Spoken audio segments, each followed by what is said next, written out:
जय श्री कृष्णा। प्रिय दर्शकों, आप सभी का स्वागत है हमारे इस YouTube चैनल पर। दर्शकों, मैंने कल के वीडियो में आपको बताया था कि इस बार दीपावली पर हमें पूजा किस समय से किस समय के बीच में करनी है और सुबह जो हमें अपनी पूजा संपन्न करनी है उसका समय क्या होना चाहिए। दर्शकों, इस बार दीपावली के अगले दिन ही ग्रहण भी है, सूर्य ग्रहण है। ऐसे में सूर्य ग्रहण का एक महत्व तो होता ही है और बहुत से लोग ये जानना भी चाहते हैं कि इस बार सूर्य ग्रहण में हमें क्या दान करना चाहिए या कोई पूजा पद्धति ऐसी हो, कोई तरीका ऐसा हो जिससे हम ग्रहण के समय में करें तो हमें अच्छे रिजल्ट भी प्राप्त हो और ग्रहण का नकारात्मक प्रभाव हमें कम से कम देखने को मिले। इसीलिए दर्शकों, आज इस वीडियो के अंदर मैं आपको वो तरीका बता रहा हूं, वो कार्य आपको समझा रहा हूं जिसे आपको इस बार ग्रहण में जरूर करना चाहिए और ये उपाय आपको ग्रहण के दुष्प्रभावों से कम करने में आपकी मदद जरूर करेगा।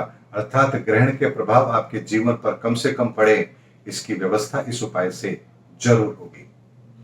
दर्शकों, ग्रहण काल के अंदर या ग्रहण जब समाप्त हो जाता है उसके पश्चात दान का महत्व है और दान किसको करना चाहिए, किस चीज का करना चाहिए, ये बहुत ही महत्वपूर्ण है। ऐसा नहीं है कि सभी लोग एक ही तरह का दान करेंगे तो उनको लाभ मिलेगा। आपको अपने कुंडली के आधार पर, अपने लग्न के आधार पर दान करना चाहिए। अगर उसके आधार पर आप दान करते हैं तो आपको श्रेष्ठ परिणाम प्राप्त होंगे। इसीलिए इस वीडियो में मैं आपको वही इंफॉर्मेशन दे रहा हूं। दर्शकों, यदि आपका मेष लग्न है, अगर कुंडली आपके पास नहीं है तो आप मेष राशि के आधार पर दान कर सकते हैं, लेकिन पहला प्रयास आपका यह होगा कि आप अपनी कुंडली के आधार पर जो आपका लग्न बनता है आप उसके आधार पर ही दान करेंगे। मेष लग्न यदि आपका है तो आप थोड़े से साबुत हरे मूंग, इनका दान ग्रहण के पश्चात करेंगे।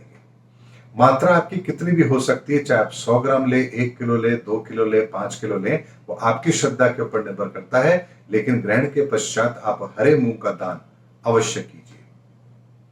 वृषभ लग्न के यदि व्यक्ति आप हैं तो आपको चीनी का दान अवश्य करना है, अर्थात थोड़ी सी चीनी लेकर के ग्रहण के पश्चात उसका दान आप कीजिए।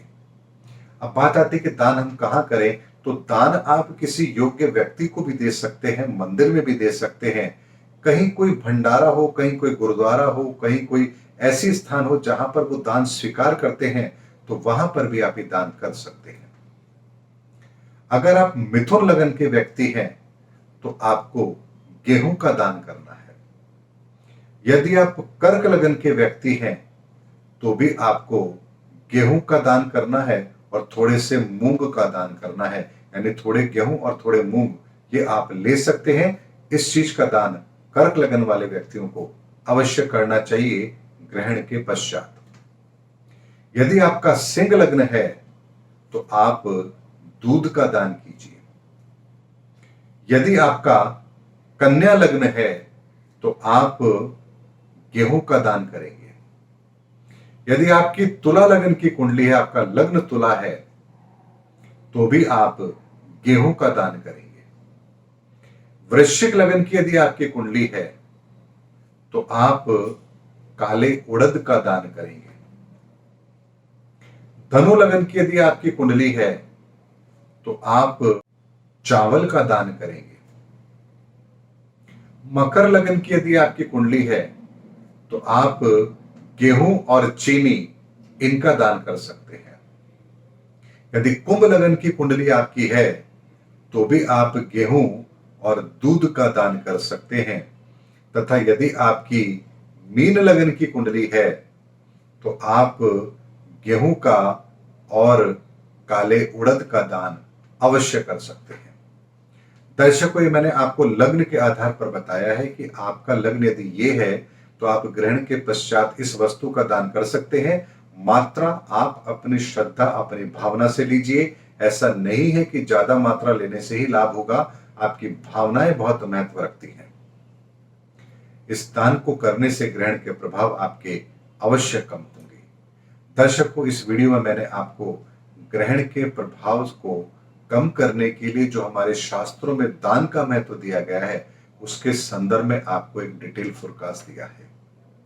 उम्मीद करता हूं इस दान के सिस्टम को फॉलो करके आप अपने ग्रहों के नकारात्मक प्रभाव को कम करने का प्रयास अवश्य करेंगे, क्योंकि हमारे बहुत से दर्शक ऐसे हैं जो ये जानना चाहते थे कि उन्हें किस चीज का दान करना चाहिए।